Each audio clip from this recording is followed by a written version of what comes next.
It was the autumn of 1396. A sharp chill swept through the air of London, and the towering walls of Westminster Abbey seemed to magnify the cold. Inside the church, candles flickered, their trembling glow casting shifting shadows on the stone arches and walls. I, the priest, stood near the altar, clutching my old prayer book tightly. My hands trembled from the cold, and each breath turned into mist. From outside came the sounds of footsteps, clinking armour and hurried whispers. Courtiers, guards and servants rushed about, each playing their part in preparations for a ceremony that would be remembered for centuries. This was no ordinary wedding. It was a marriage meant to bring peace between England and France. For more than 60 years, the two kingdoms had been locked in bitter war. Fields lay burnt, villages destroyed, treasuries emptied. The people lived in hunger and fear. And so, if the marriage of a single child could bridge the divide, the kings considered it a small price to pay. That day, all eyes were fixed on the great doors, waiting for them to swing open. Finally, the moment arrived. With a creak, the massive oak doors of Westminster Abbey opened slowly. A grand procession entered, led by none other than King Richard II of England. He was 29 years old, tall, splendidly dressed, with golden hair that gleamed in the candlelight. At his side walked a tiny child, her hand swallowed in his gloved palm. My eyes widened in disbelief. The bride was none other than Isabella of Valois, daughter of King Charles VI of France. She was only 7 years old. Isabella's small hands disappeared into Richard's. Pearls were braided into her dark hair, and a crown heavy enough to weigh down her head sat upon her brow. Her neck bent under its weight, and her large eyes glittered with curiosity and wonder. The sight burdened my heart.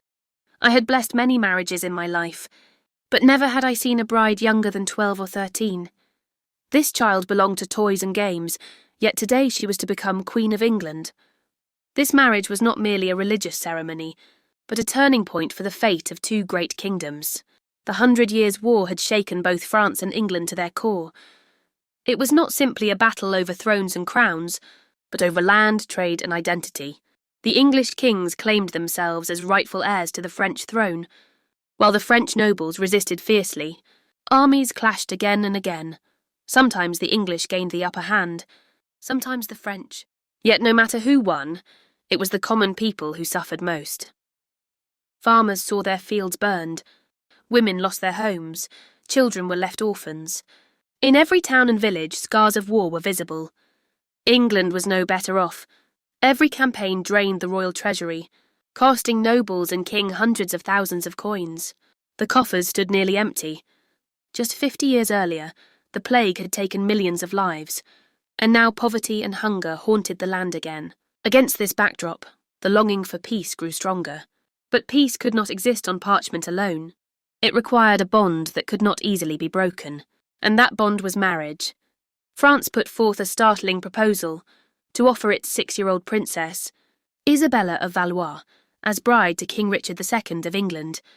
She was but a child, yet her very name could become the treaty itself. Along with her came an astonishing dowry, 800,000 francs, enough to sustain any treasury for years. More than that, a 28-year truce was promised. Such a gift could save an entire generation from the horrors of war. For Richard II, the choice was not simple. He was still grieving the death of his beloved first wife, Anne of Bohemia. The English people remembered her as Good Queen Anne, cherished for her kindness and charity. Richard had truly loved her. Now suddenly, he faced the duty of marrying a child bride, not out of desire, but for the sake of his realm. His counsellors were divided. Some argued it was wise, England would gain dowry and peace. Others called it weakness, that a king should win peace by the sword, not through a marriage. But Richard decided, if a little child could bring France and England together, then it was a sacrifice worth making. This marriage was not merely a religious ceremony, but a turning point for the fate of two great kingdoms. The 100 Years' War had shaken both France and England to their core. It was not simply a battle over thrones and crowns, but over land, trade and identity. The English kings claimed themselves as rightful heirs to the French throne, while the French nobles resisted fiercely. Armies clashed again and again. Sometimes the English gained the upper hand, sometimes the French. Yet no matter who won, it was the common people who suffered most. Farmers saw their fields burned, women lost their homes, children were left orphans. In every town and village, scars of war were visible. England was no better off. Every campaign drained the royal treasury, costing nobles and king hundreds of thousands of coins. The coffers stood nearly empty. Just 50 years earlier, the plague had taken millions of lives, and now poverty and hunger haunted the land again. Against this backdrop, the longing for peace grew stronger. But peace could not exist on parchment alone. It required a bond that could not easily be broken, and that bond was marriage. France put forth a startling proposal to offer its 6-year-old princess, Isabella of Valois, as bride to King Richard II of England. She was but a child, yet her very name could become the treaty itself. Along with her came an astonishing dowry, 800,000 francs, enough to sustain any treasury for years. More than that, a 28-year truce was promised. Such a gift could save an entire generation from the horrors of war. For Richard II, the choice was not simple. He was still grieving the death of his beloved first wife, Anne of Bohemia. The English people remembered her as Good Queen Anne, cherished for her kindness and charity. Richard had truly loved her. Now suddenly, he faced the duty of marrying a child bride, not out of desire, but for the sake of his realm. His counsellors were divided. Some argued it was wise, England would gain dowry and peace. Others called it weakness, that a king should win peace by the sword, not through a marriage. But Richard decided, if a little child could bring France and England together, then it was a sacrifice worth making. In England, the reign of King Richard II appeared splendid on the surface, but in reality was riddled with troubles and dangers. Richard was only 10 years old when he ascended the throne. At first, the reins of power were held by advisers and nobles close to him, but as he grew older, he sought to take control himself. The problem was that Richard's temperament was unlike that of most kings. He was more interested in art, literature and music than in warfare. He desired to magnify royal magnificence, constructing grand palaces, hosting extravagant feasts, and presenting himself with almost divine majesty. This behaviour angered many nobles. The English aristocracy believed that the king's duty was to wage wars, win lands and display strength to his people. Richard, however, preferred peace, especially with France. Moreover, he gave excessive power to a small circle of favourites and advisers, which bred resentment and jealousy among other lords. As a result, there was constant tension between Richard and the nobility. Another heavy blow struck Richard's life. His first wife, Anne of Bohemia, remembered by the people as Good Queen Anne, had died of plague in 1394. Their marriage was unusual because Richard truly loved Anne. Whereas most royal marriages were political arrangements, her death wounded him deeply. He mourned for a long time and even abandoned the palace where she had died. The people, too, loved Anne for her kindness and generosity.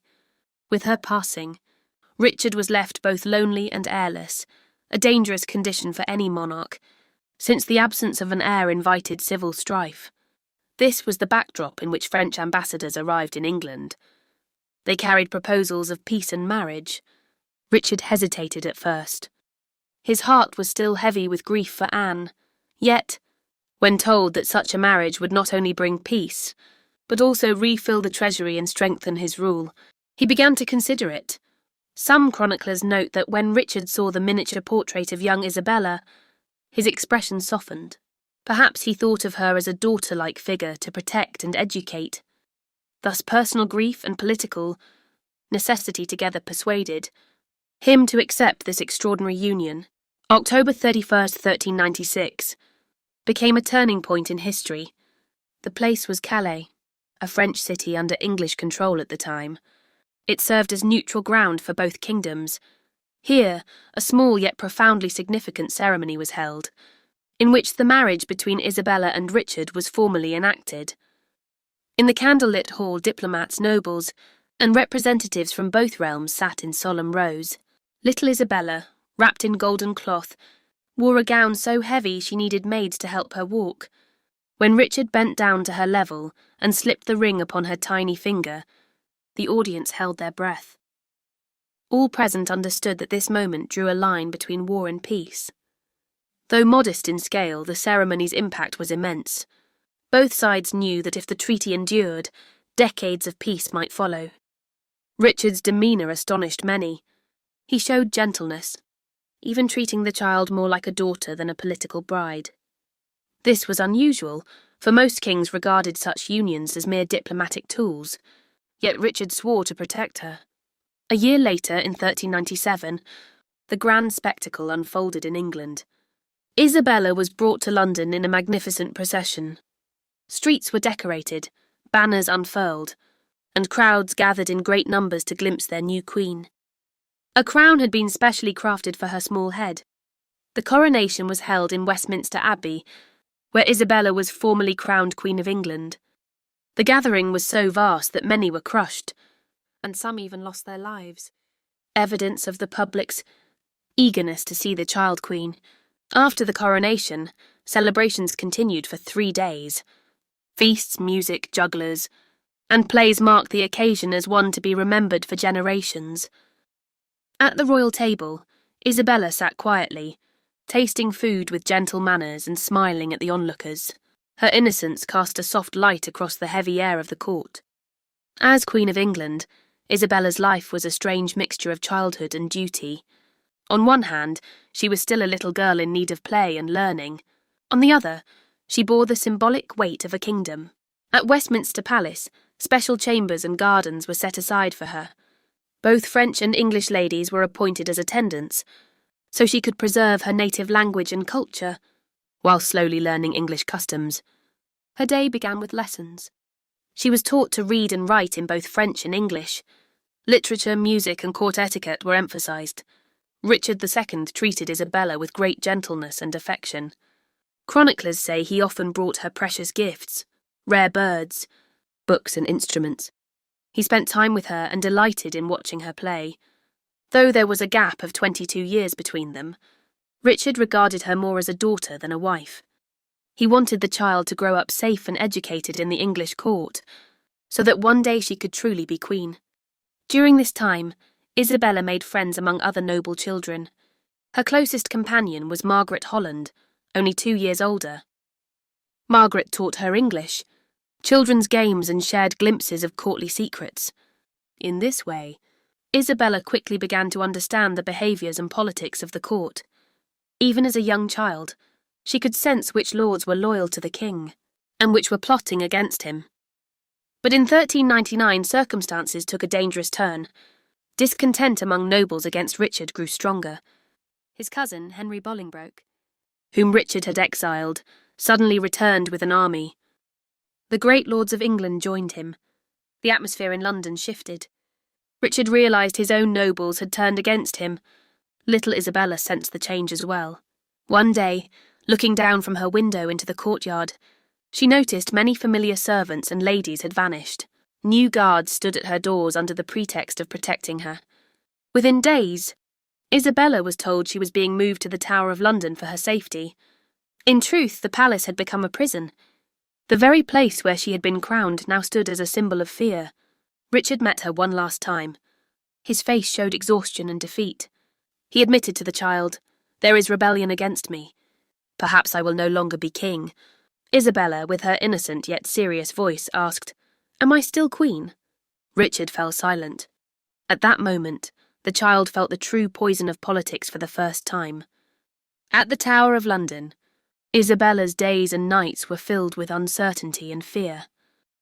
At only 9 years old, she began to realise she was caught in the middle of a kingdom that had abandoned its own king.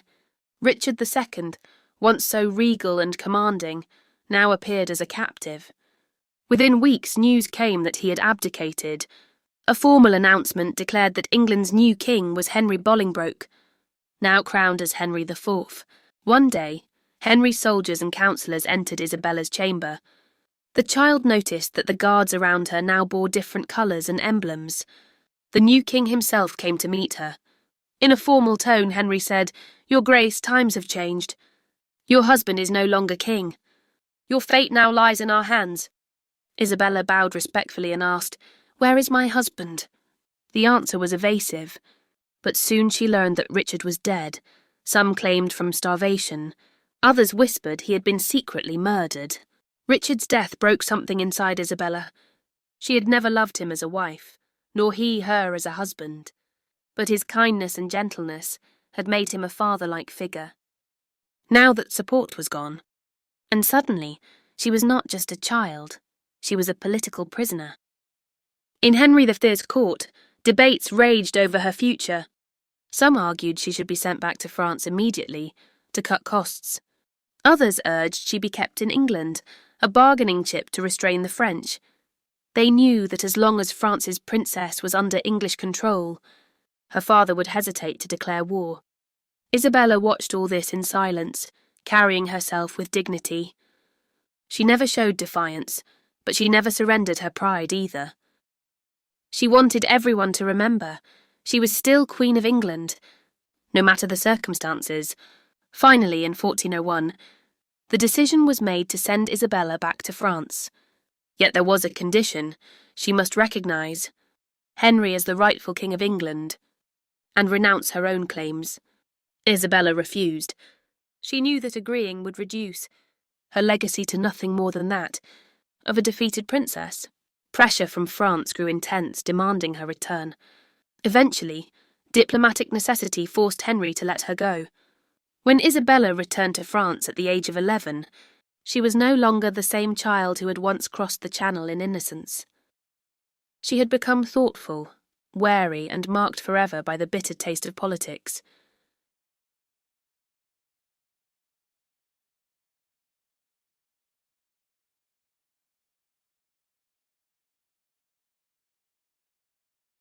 When Isabella returned to France in 1401, she was a changed child. As she entered the Louvre Palace once more, courtiers were astonished. Where was the shy 7-year-old princess?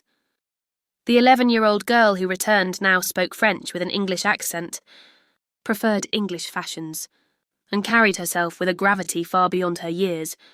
Despite her youth, she had drunk deeply of politics in England, endured captivity, and witnessed the downfall of a king. In France, her father, King Charles VI, remained as unstable as ever, lucid at times, mad at others.